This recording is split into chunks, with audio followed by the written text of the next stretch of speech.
My name is John Hamre. I'm the president of CSIS, and I want to say thank you to all of you for coming. All of us have had in our lives some remarkable educational moment. Let me share one with you that I had. This was back when I was the Deputy Secretary of Defense, and I went to Bosnia. We still had all our troops in Bosnia, and I was talking with our commander there, and I said, well, what is it that you most need? What can I help you with? And he said, well, what I really need is I need about $10 million that I could use when I go around to have my soldiers go to a village. He said, if I go into a village and we come rolling in with tanks and everybody's got their guns out, and you try to talk with the mayor, it's just nothing but suspicion. It's a very difficult meeting. He says, but if I can go in and say, look, Mayor, I've got about $100,000 that I've got to spend, others I got to give it back. Is there something you and I can work on together? Can we build a school, or is there something we can do?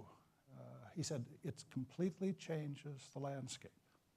And that was the first time I came to realize that well-designed economic assistance is one of the most powerful military tools we have.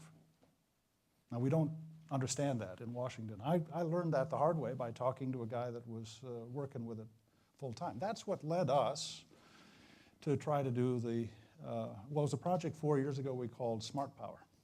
And we asked Helene Gayle, and I asked another one of my military friends, Bill Fallon, who had been a four-star commander in this whole region, if they would be willing to head up this commission to say, how do we recover all of these tools that really, in some sense, are far more powerful than a gun, And it led us to this commission. One of the recommendations in that commission was that one of the most powerful tools is health, global health. I remember seeing our popularity, and after 9/11, as a nation, we responded with a lot of anger, a lot of fear. And that led to military responses that frankly turned off a lot of people in the world. I'm not going to argue whether that was the right thing or not. What I'm going to say is that I saw what happened when that terrible earthquake hit Aceh, and where our popularity was in the low teens, after we went in with military supporting health delivery, it went up into the high 70s, low 80s. And it just shows what the perception. So I come to this issue. I think many of you here come to it from an honest, genuine humanitarian impulse, and I honor that. I come to it from a national security impulse. This is good for our nation. It's good for us to have these tools in our arsenal so that we can do something about it. And when I see that we're going to spend $10 billion a year, I compare that to we're spending roughly $10 billion a month in Afghanistan. This is an investment we need to make.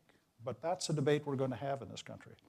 And that's part of the reason that we launched what we called this Global Commission on Smart Health Policy. And one of the great figures of that, and we were so anxious to have her lead it, was Helene Gayle. So can I introduce to you Helene Gayle, who is now the head of CARE, one of my bosses at CSIS and the head of our commission. Helene, please come. Thanks.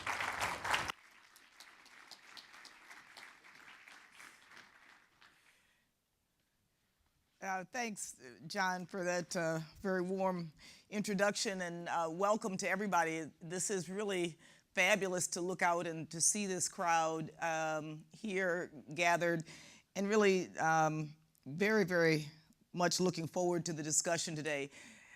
We're very pleased to have a distinguished panel, Congressman Keith Ellison, former Congressman Mark Green, Lois Quam, the new Global Health GHI Executive Director. Congratulations on, we'll see 6 months from now if you still are smiling and happy about it. Tachi Yamada from the Gates Foundation, who has been a friend and a real role model for me for many years. Three of our commissioners from the Smart Global Health Policy, Karen Remley, Rajiv Venkaya, and Mike Merson, and colleagues from the global, from PEPFAR and the Global Health Initiative. So we were really looking forward to the panel and the discussion that will come.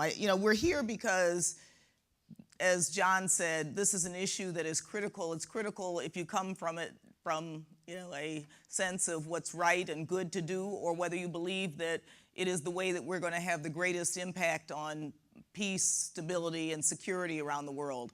But we come knowing that the U.S. has been a real leader in global health for many, many, many years. And part of why we felt it was so important to have this discussion now is that we really are at a very critical juncture.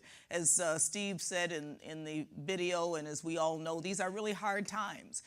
We have some really tough choices to make as a nation as we think about what does it take to balance the budget, what does it take to get us economically back on track. But at the same time, I think we recognize that this is not the area where we can choose to play it cheap, that we have made significant progress, whether it's looking at the 99% decline in polio that has come from our from the investments that the U.S. has made, or whether it's the major declines in under 5 mortality, 35% declines in maternal mortality that we have finally started to see an impact over the years on one of the things that was the toughest. And I think some of the things we saw here in the film show what that we really are starting to make real progress and see gains in even areas like emergency obstetrical care and things that for so long have been a challenge. So, I think we're all here in this room because we believe that this truly is a good investment in human life, investment in our image around the world, investment in peace, stability, and security. And we want to really look at and challenge ourselves to make sure that we are continuing to play the leadership role that the United States has played in the area of global health. I won't, there's lots more to be said, but I think at this point we want to get on with the panel and have a discussion with our group of experts that we've pulled together. Hope that you as an audience, we will also have opportunity for you as an audience to participate, and all of us leave here not only with our continued commitment to this as an area, but also thinking about how we continue to maintain the progress that we have made with these important global health advancements. So without further ado, I think I'm supposed to call John back to the floor and the panelists. Congressman, why don't we put you here?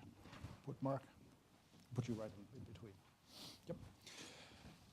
Folks, I'm not going to burn up valuable time reading resumes. That's up to you. You take care of that. So we want to get into this session. We're fortunate to have both Congressman Ellison, former Congressman Green, now Ambassador Green, with us. And obviously what we want to explore in this session is the kind of climate that we're in America right now. Let me start not with the Washington climate, but more broadly.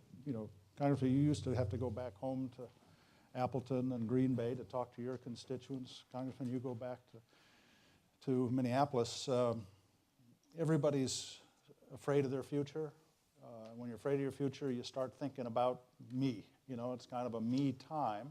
Yeah. And yet we're really going to have a conversation here about what do we do about people that are far away we don't even know. How do you motivate that kind of a sentiment? But before we do, each you probably have some things that you want to shape, and why don't you start, and then we'll come back to this question. Well, thank you, John, and Ambassador Green. It's an honor to be sharing the stage with you. And let me say thank you to everyone, including Steve Morrison, Helene Gayle, and all others. My very good friend of many, many years, now helping to lead our effort in global health from the State Department, Lois Quam. Give her a hand, folks.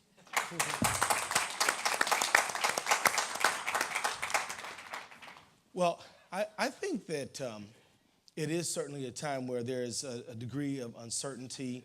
There are no shortage of firm ideas as to what we should do, but it is a time when Americans of various backgrounds are thinking about what shall we do and which way shall we go. But there are a few things that I think are prevalent.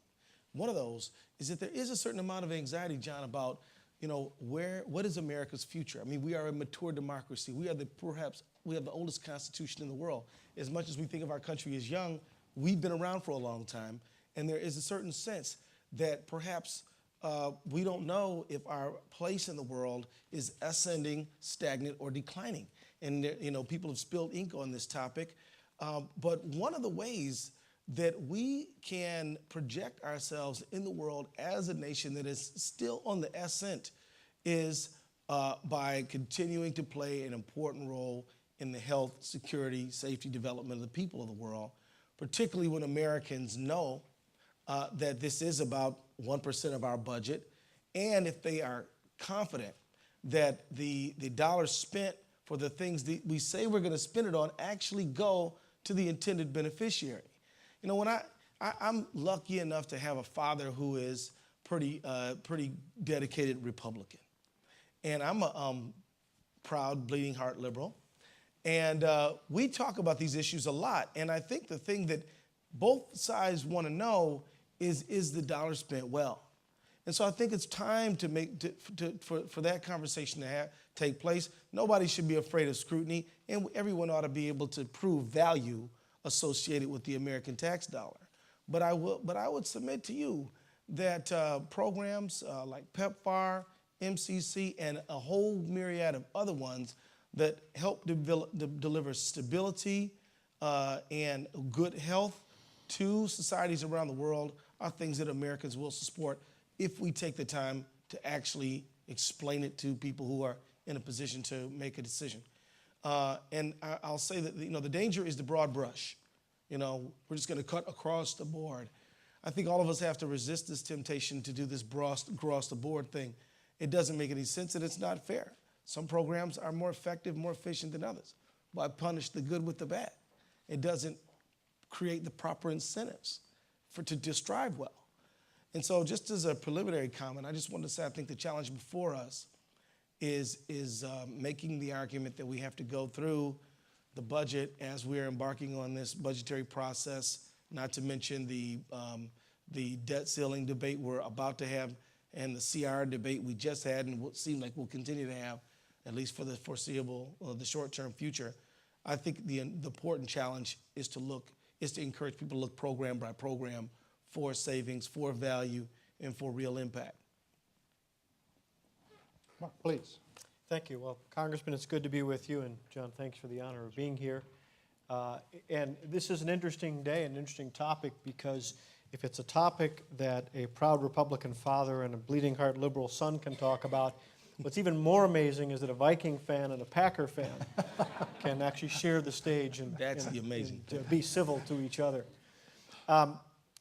If there is one thing that I can leave you with, one belief that I have as we talk about the challenges that we're facing, it's that this isn't a one-election problem.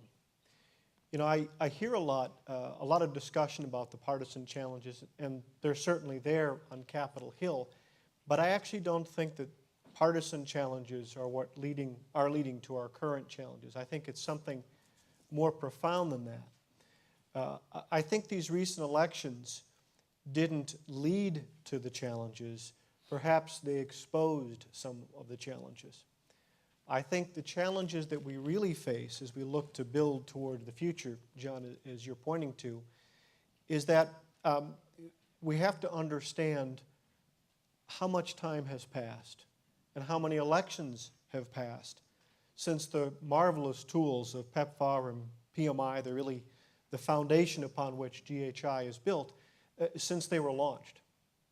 And that, to me, is something that's important, because I think what's happened is that in many ways we were spoiled by momentum and good fortune, if you will. We had a growing economy with revenues coming in. We had a grand, I won't even say bipartisan, nonpartisan alliance behind these programs that led to the ramping up of resources and the strong support behind these programs. But what happened was, with each election, quite frankly, we lost some of the institutional memory and some of the institutional leadership that crafted these programs in the first place. When you think back, PEPFAR was created, not even 10 years ago, and since then, of the 100 U.S. senators who actually voted on PEPFAR, and it passed on a voice vote, as I recall. Only 52 are in office right now. Of the 435 members of the House, only 225 are in. When you think about the leadership that we've lost, Daschle, Hastert,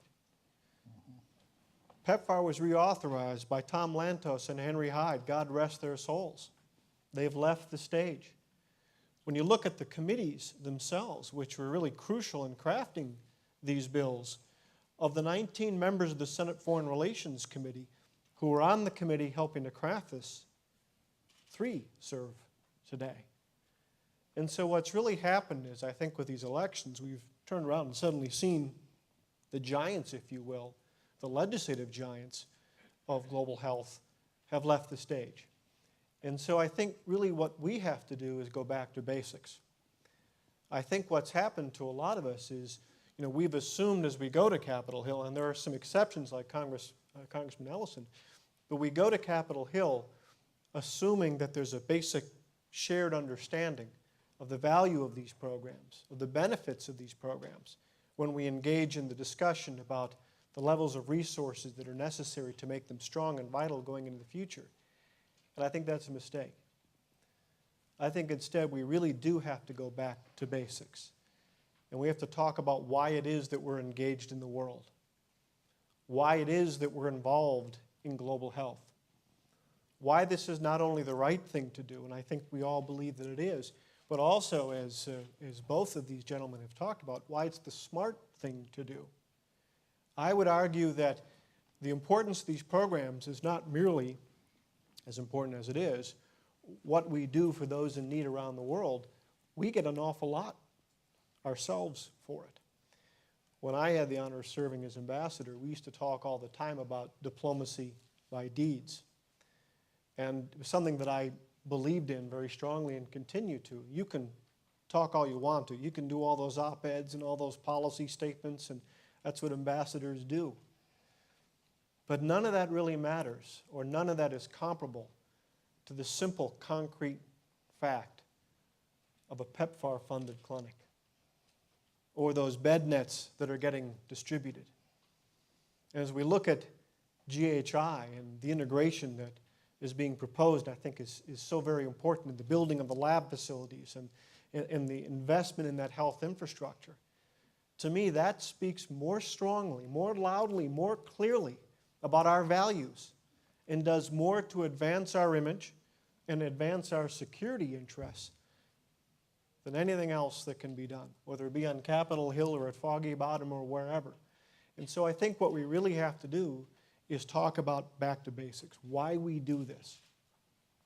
And this video that we've seen in the trip that you put together is so very important, because fewer and fewer policymakers, sadly, are getting the chance to see these things. And there seems to be a political toxin that goes along with traveling overseas, and that's so unfortunate, because there is nothing like seeing this up close and seeing it directly.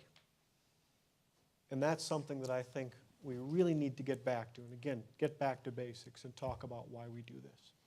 Look, you've opened up this question, Mark, as well as Keith, about a debate we're going to have. We're going to have whether it's going to be on the debt ceiling extension, whether it's going to be on the supplemental, whether it's going to be, but we're caught in this vortex of budget politics here. How does this issue stand apart and above from that, as opposed to getting swept up as just part of the sound bites that sides use against each other, positive or negatively? I'll start with you, and then we'll go to Keith. Well, first off, again, I think we need to go back to the basics as we take a look at the makeup of this Congress. We have an extraordinarily large freshman class. And all the polling tells us that none of these elections were about foreign policy or foreign assistance. So in fact, I think you have a large number of members, and not just the freshmen, but again, I think this is a multi-election challenge, who I think are a good audience. I think they're ready to hear the message, and I couldn't agree more with Congressman Ellison. These are programs that are working. And so if what drives you is effectiveness and efficiency of programs, I can take you to the islands of Zanzibar in Tanzania, where we've seen child mortality and we've seen malaria infection rates plummet to the point where we're literally talking about crossing the threshold into something quite extraordinary that many of us thought wasn't even possible. So I think what we have to do is go member by member and talk about the value in terms of effectiveness and efficiency. Again, what we get for it. And I don't think we should give in to this notion that it's either hopeless or somehow overwhelming because of partisan challenges. I'm convinced that there are too many good arguments in favor of these programs, but that we have to make them. And that we really do have to go member by member. And don't get caught in partisanship. That's too easy. I think it's much more open than that and much more promising. Yeah, I agree. I think most people run for Congress with the best of intentions without regard to, what their political orientation is. They go there to do good or to add, to help the country. But I think we're in a time now where people want to see value. What is this doing for us? And those questions will certainly be asked and are being asked and will continue to be asked all throughout the 112th Congress. And that, is good. Let us increase our game and show, how you can have a village in rural Kenya where years ago AIDS and HIV was a death sentence, and now it is a manageable chronic illness, and these folks are feeling good about the United States. They can raise their own kids and supposed to see in an early grave. They can add to the economy. They can take care of their own needs. They can help solve their own problems, whether they be water or malaria or whatever. And, I think this makes a lot of sense. We do have to be in a constant state of advocacy and justification. And, at the bottom, there's nothing wrong. I think the real enemy is not any particular person or party. I think the real problem is, one, are we willing to make the case? And two, do we have a good case to be made? I think anybody who has not been using the public dollar well should be nervous. But I think those of us who are trying to say, look, the United States is the world's remaining superpower. We have the world's largest, not only military, but economy. No matter what, all the talk about China, the United States still has an economy 3 times bigger than China does.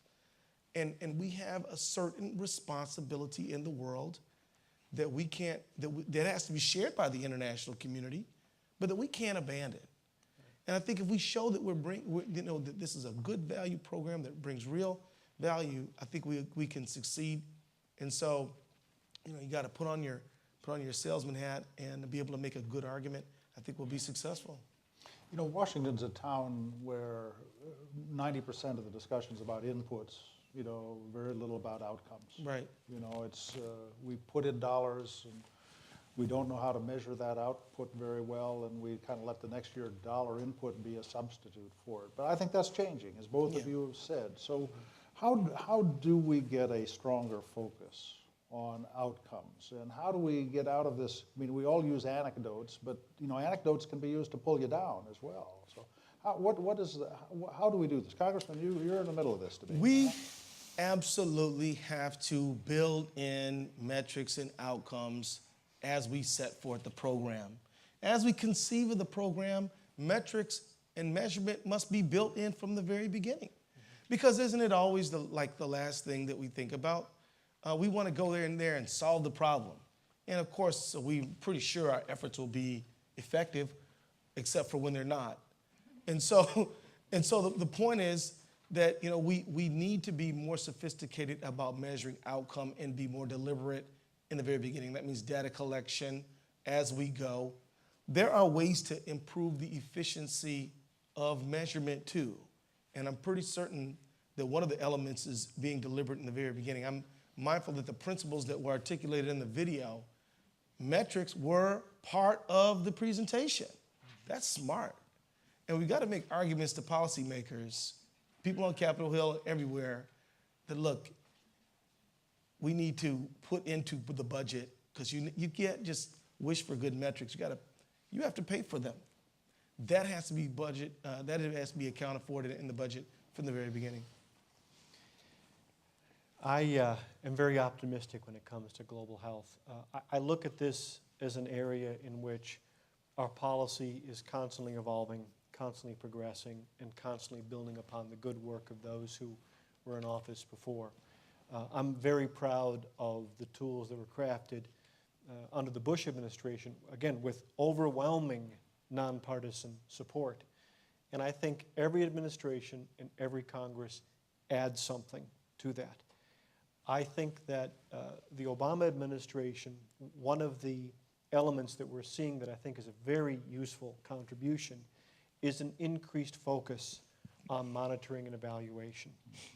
And we're starting to see USAID building that into their programs. I think Dr. Shaw is on the right track and is making a great contribution here. And on top of that, we're also at a point in the history of these programs where we have results coming in.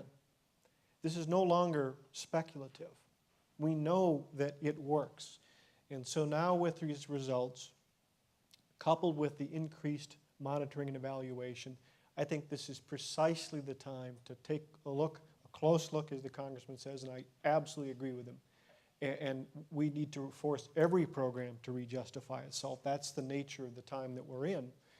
But I think when you look at most of these programs in the area of global health, I think there's a lot to see, a lot of good results, and a great opportunity to fine-tune them, to increase the integration, to build on it going forward. To me, that's a very exciting opportunity. You know, I think every conversation I'm in these days in Washington, at some point the word public-private partnership comes up, you know. And, you know, half of the time it's just a way to get a new buzzword to try to get your budget through, you know.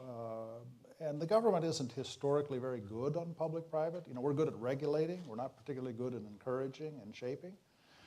But I think this is one area there's been some exception, and you guys really are in the middle of that. I mean, how does, and of course we've had the pioneering work of the Gates Foundation that's really kind of transformed the standing of global health in Washington. Where do you see this public-private dimension as helping us with the budget battles we're looking at here? Is this a plus, and how do we make the most out of it? Keith, let's start with you. Well, I'll certainly say, you know, the public-private partnership has been a tremendous plus, and I think we need to refine our use of these practices and get better at it. You know, I do have certain number of, I'm worried sometimes because I don't want government to ever say that, well, this is public health and global health and public diplomacy and foreign aid are not the proper role of government. We'll just let the private sector do it. I think that is an inherent danger. But I also think that, you know, we're in these, we've worked well together and had good outcomes. I think we need to really put that on display. I mean, quite frankly, you know, the public sector, whether it's the nonprofit or foundation sector or even the for-profit sector, they just have, because they're not encumbered by democratic processes, which I believe are necessary and important, they sometimes can be a little bit more nimble and quick. And yet at the same time, the public sector is critical because the public sector is, after all, the full weight and measure of the United States people. And has considerable resources as well. So we work well together, and I think we need to continue to study how we do better. And of course, we have, you know, some data to rely on, but we got to keep the balance in the right order. Otherwise, I think things could go awry. I think one of the contributions of PEPFAR and PMI, and again going forward, being built upon with GHI, is keeping it outcome-oriented. The basic idea that those that we seek to partner with and to help, in the communities we seek to help lift, in the lives that we seek to help lift, they deserve to get those services in the most effective, most efficient way that is possible. And on top of that, of course, the American taxpayers deserve to have their dollars spent in the most effective, most efficient way possible. And so I think with these programs, we've seen a partnering with the nonprofit sector and the for-profit sector. And the idea, again, is real simple. We want to do this the best way we can. In many cases with programs, we're partnering with the faith-based sector. Why? Because oftentimes faith-based organizations can reach into parts of a country immediately, most directly, and so we don't have to rebuild or reinvent. And so I think this emphasis on effectiveness of how we deliver services is a very important contribution, and I believe it'll go even higher with GHI. I'm going to say something here, because I don't want you to get blamed for this comment, but I also think we're in a period of time where the government's a little confused about whether they can work with the private sector because they're not sure ethically they're allowed to help the private sector. I mean, we've got to get out of that mindset that it's not a bad thing for the government to help, especially when it's a public good. And so, Lois, this is going to be the hardest thing you're going to work with, all those ethics lawyers. But you call me, I'll be the bad guy. Can I make please. one quick comment in that Please. connection? You know, a lot of times we write ethical rules based on an instance of questionable ethical conduct. And I think we need to step back and review our ethics rules to make sure that they're up to date, they're clear, they're few in number, and that they're more pointed toward what people should do than what's going to happen to you if somebody decides you didn't do it right. And so I'm talking about more like best practices. But I can tell you that if you look at most ethical systems, you know, that we have to deal with, whether it's in Congress or anywhere, they're a hodgepodge because they're written for the occasion. And I think that we need to, this is a good time. I mean, that's part of what I meant when I said we need to refine our ability to work together. Part of that is what you said about ethics rules, because quite frankly, ethical rules should be simple. We all should sort of have a sense of what they are, but you don't know what somebody did to really take advantage of a situation, you know, 5 years ago and before you were in Congress. And so you may not know that this sort of counterintuitive thing is something you can't do. And so this is part, if we're going to work on building our public-private partnership, let's put review of our ethical rules on the list. Good call. We're running short of time, and I just would like to end on a note. You both of you have in your previous job and in your current job, but both of you as elected officials interacted with people, and of course they come to you with selfish motives, but you also find a remarkable selflessness in Americans. You find, you know, I think as if you rank the benevolence of people, Americans are 6 times more benevolent than the next country. There's a genuine, strong impulse of humanity in this country. How do we bring that into this debate at a time when it's just such raw, personal benefit that seems to be dominating our politics? How do we bring the nobility, as Abraham Lincoln said, the better angels of our nature to the front on this debate? Mark, with you, and then we'll end up with Keith. Well, you know, I as ambassador, one of the great privileges I had was hosting a presidential visit. And I hosted President Bush in Tanzania and was able to take him around to places in Dar es Salaam to AIDS clinics and to let him see firsthand the actual results of these investments that he had helped to make. And it was interesting to watch his reaction. And you could see that in some ways it rattled him a little bit. And I mean that in the most positive way possible. It is not possible to embrace that mother living with HIV and to have someone whisper in your ear, Mr. President, she is not alive but for you, but for PEPFAR, and not come away from that, again, rattled in the most positive sense of the term. I think what we need to do is tell the story often, but with respect to our policymakers, encourage them to go and see it. We can do all the papers, we can do all the memos, we can do all the briefings, and you know, I love the video. It is no replacement, of course, for getting that congressman to Kakamega District in Western Kenya, or the highlands of Tanzania, wherever it might be. Because if people get the chance to see just what good is being done, a lot of these debates, I think, would get settled rather quickly. Everything Ambassador Green said is absolutely right. Let me endorse that idea. Sometimes you've been on the radio program and somebody says, well, Congressman, it's real nice you're running all over the globe, but what are you doing about unemployment right here and fill in the blank? That's always a tough question. But we do need really people like you to help make the case that travel is important, it is a part of the job, and it's all of our responsibility. So let me just say that I think you're absolutely right. Let me also say this. It is important to make the security argument. It is important to make the trade argument. It is important to make the economic argument, all those arguments. But let us never fail to make the argument that it's just the right thing to do. Let's not fail to make that argument, because you know what? People believe it. You know, I can tell you that sometimes people think that within our political party-based arguments that one side has a monopoly on compassion or whatever. The reality is that that is not true at all. My experience tells me that people who are of a conservative background are as compassionate, if not more so, than people who are on the other side of the fence. It's just that they're not sure that government's always the right way to express that. On the other side, you know, so we've got to have some sense that everybody is capable and wants to do the right thing. We just have to find the way that they can get it in the most effective way. And then let me finally say, you know, in terms of corporate America, look, a corporation that is only out there to make money is like a human being that is only trying to survive. The best corporations are animated by high ideals, right? I mean, seriously. The best ones want to, Southwest Airlines, they want to give us freedom to fly, right?